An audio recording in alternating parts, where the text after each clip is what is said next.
శ్రీమాత్రే నమః. రేపు నవరాత్రి కోసం రేపటి నుండి వారాహి అమ్మవారి నవరాత్రులు మొదలైపోతుంది కదా. అమ్మ కూడా మా ఇంట్లో చక్కగా ముస్తాబు అయిపోయారు.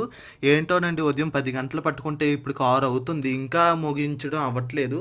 అలాగ మొత్తానికి అమ్మవారిని ఏదోలాగా మొత్తానికి అందంగా నిండుగా అలంకరించాను. ఈ ముఖాన్ని కూడా నేను అమ్మవారిని చక్కగా మట్టితోటే చేసుకుని ఇంకా అలంకరణ చూస్తున్నాను. 9 రోజులు 9 రకాల చీరలో అమ్మవారు దివ్య దర్శనం అందరికీ అందిస్తారని అనుకుంటున్నాను. మీరు అందరూ ఎల్లప్పుడూ అమ్మవారి వీడియోస్ చూస్తారని మనస్ఫూర్తిగా కోరుకుంటున్నాను. తెలిసిందే కదా, అమ్మ కామాక్షి అమ్మ ఉన్నదని. కామాక్షి అమ్మని ఏకంబేశ్వరిని ఒక దగ్గర కూర్చోబెట్టాను, మీనాక్షి సుందరేశ్వరిని ఒక దగ్గర కూర్చోబెట్టాను, అలాగే వెంకటేశ్వర స్వామి లక్ష్మీదేవిని ఒక దగ్గర కూర్చోబెట్టాను, దుర్గా మల్లేశ్వర స్వామి వారిని ఒక దగ్గర కూర్చోబెట్టాను. ఇలాగ మొత్తానికి అందరినీ కూర్చోబెట్టాను.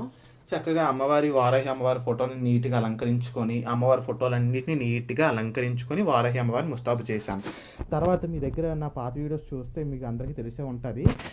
శ్యామలాదేవి, అలాగే కృష్ణ వేణుగోపాలుడు, అలాగే వినాయకుడు కూడా నా దగ్గర ఉన్నారు కదా, వాళ్ళు కూడా ఇక్కడే తెచ్చి కూర్చోబెట్టిస్తాను చక్కగా బ్లౌజ్ పీస్ వేసి. ఇంకా నా వీడియోస్ అన్నీ నేను చూస్తాను అనుకుంటున్నాను. అమ్మవారి 9 రోజుల నవరాత్రులు చక్కగా చూసేయండి. మీరు కూడా అమ్మవారి దీవెనలు ఎల్లప్పుడూ అందుకోవాలని మనస్ఫూర్తిగా కోరుకుంటున్నాను. శ్రీమాత్రే నమః.